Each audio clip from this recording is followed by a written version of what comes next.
जय जय शंकर, जय हरिशंकर। हिल गई थी मुख्यमंत्री की कुर्सी। अतीक मुख्तार, ब्रजेश सिंह जैसे बाहुबली नेता जिसके आगे भरते थे पानी, जिसके चेले ने पूरी यूपी को हिलाया, कर दिया था वो धाकड़ काम। आज भी लोगों को याद है उसका नाम। पूर्वांचल का वो बाहुबली नेता जिनसे बयान लेने से पुलिस भी घबराती थी, कभी भी उनके घर पर नहीं जाती थी। एक बार हुआ था वो काम, मच गया था कोहराम।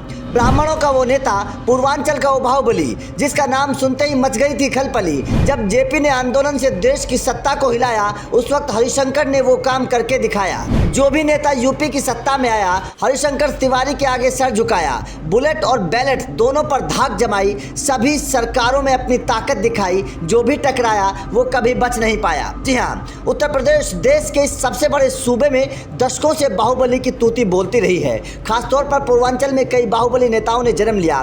कई आए और कई चले गए, कई पुलिस की गोली का शिकार हो गए, लेकिन एक बाहुबली ऐसा रहा जिसके ऊपर कभी पुलिस ने भी हाथ नहीं डाला। यह उस बाहुबली की कहानी है जो हर सरकार में बड़े पदों पर रहा, जिसकी ताकत के आगे पूरा पूर्वांचल खौफ खाता था। ये कहानी उस नेता की है जिसके चेले के एक काम ने पूरे उत्तर प्रदेश को हिला दिया था। पुलिस को पसीने आ गए थे, सरकार डगमगा गई थी। ये कहानी पूर्वांचल के सबसे बड़े ब्राह्मण बाहुबली हरिशंकर तिवारी की है। हो सकता है आज की पीढ़ी ने हरिशंकर तिवारी का नाम ना सुना हो, लेकिन 80-90 के दशक के लोग हरिशंकर तिवारी के नाम जरूर जानते होंगे। चलिए आज आपको हरिशंकर तिवारी के कुछ अनसुने किस्से बताएंगे, जिन्हें जानकर आपको उनकी ताकत का एहसास हो जाएगा। लेकिन पहले हरिशंकर तिवारी के राजनीतिक सफर को जान लीजिए।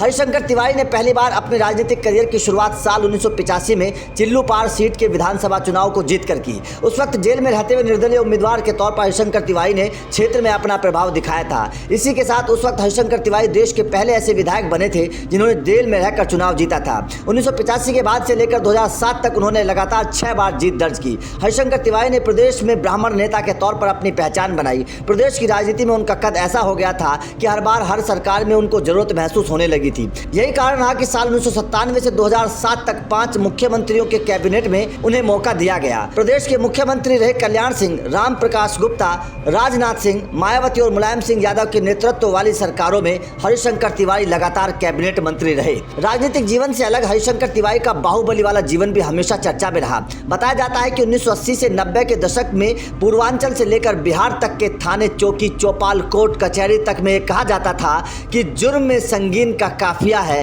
हरिशंकर यूपी में क्राइम का माफिया है। हरिशंकर तिवारी की क्राइम की दुनिया से सत्ता के किंगमेकर बनने तक की कहानी बड़ी दिलचस्प है। कहते हैं कि जब आपातकाल से पहले देश में छात्र आंदोलन और जेपी आंदोलन जोर पकड़ रहा था, उस आंदोलन की आंख गोरखपुर विश्वविद्यालय तक भी पहुंची थी। उस समय विश्वविद्यालय में हरिशंकर तिवारी का वर्चस्व कायम था। ब्राह्मण छात्रों में वो मसीहा कहे जाते थे। उनका अपना अलग गुट था। हरिशंकर तिवारी की जिंदगी के काले स्याह पन्ने पढ़ने के लिए 1980 के दशक में जाना होगा, जब पूर्वांचल में सरकारी परियोजनाओं के ठेकों पर हरिशंकर तिवारी की तूती बोलने लगी थी। बताया जाता है कि उस वक्त कौन से ठेके का टेंडर कब और कैसे किस रेट पर खुलना है, ये सब उस वक्त पर्दे के पीछे रहकर हरिशंकर तिवारी ही तय करते थे। कह सकते हैं कि सरकारी टेंडर्स के काले कारोबार ने ही हरिशंकर तिवारी को माफिया डॉन बना डाला था। इन ठेकों की लड़ाई ने ही यूपी में पहली बार गैंग वॉर भी शुरू किया था। बताया जाता है कि यूपी के पहले गैंग वॉर का डराने वाला असली रूप गोरखपुर में ही देखने को मिला था। वो गैंग वॉर जिसमें पहली बार हरिशंकर तिवारी का नाम सुर्खियों में आया था। हरिशंकर तिवारी और वीरेंद्र शाही की अदावत से गोरखपुर दहल गया था। कहा जाता है कि उत्तर प्रदेश में पहली बार माफिया शब्द का इस्तेमाल भी पूर्वांचल के इसी बाहुबली के लिए किया गया था। ये वो दौर था जब पूर्वांचल में कई बाहुबली पनप रहे थे। शिवप्रकाश शुक्ला भी उस वक्त अपराध की दुनिया में अपने पैर पसार रहा था। बताया जाता है कि शिवप्रकाश शुक्ला के शुरुआती वक्त में हरिशंकर तिवारी ने उनकी मदद की थी। शिवप्रकाश शुक्ला हरिशंकर तिवारी को अपना गुरु मानते थे। उस वक्त शिवप्रकाश को पैसा, पावर और सत्ता चाहिए थी, जो उसे हरिशंकर तिवारी ने दिया। इसी दौरान शिवप्रकाश शुक्ला ने 1997 में महाराजगंज के बाहुबली विधायक वीरेंद्र प्रताप शाही की लखनऊ शहर के अंदर गोली मारकर हत्या कर दी थी। लोग बताते हैं कि हत्या हरिशंकर तिवारी के कहने पर की गई थी। कुछ लोगों का यह भी कहना है कि सबसे बड़ा डॉन बनने की चाहत में शिवप्रकाश शुक्ला ने ऐसा किया था। यह वो दौर था जब पूर्वांचल के अपराध जगत में उन्हें कोई ललकारने वाला नहीं था। इसी दौरान हरिशंकर तिवारी ने खुद को बचाने के लिए राजनीति में कदम रखा। बताया जाता है कि उस जमाने में राजनीति के मठाधीश ये जान चुके थे कि जहां हरिशंकर तिवारी होंगे, वहां उस राजनीतिक दल की कोई हार का मतलब नहीं है। कह सकते हैं कि पावर एंड क्राइम पॉलिटिक्स का कॉकटेल बन गए थे हरिशंकर तिवारी। 1990 का दशक आते आते हरिशंकर तिवारी के जराइम और राजनीति की चौपाल इस कदर मजबूत हो चुकी थी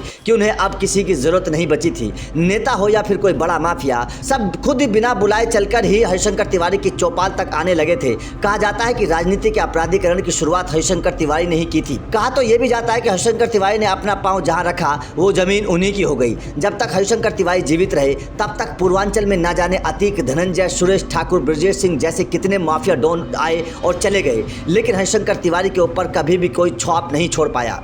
अगर किसी ने हरिशंकर तिवारी उनके आपराधिक साम्राज्य की ओर झांकने की सोची तो ऐसा नहीं कर सका। तो आपका हरिशंकर तिवारी के जीवन पर क्या कहना है और क्या आपको लगता है कि हरिशंकर तिवारी यूपी के सबसे बड़े बाहुबली नेता थे? कमेंट करके जरूर बताएं।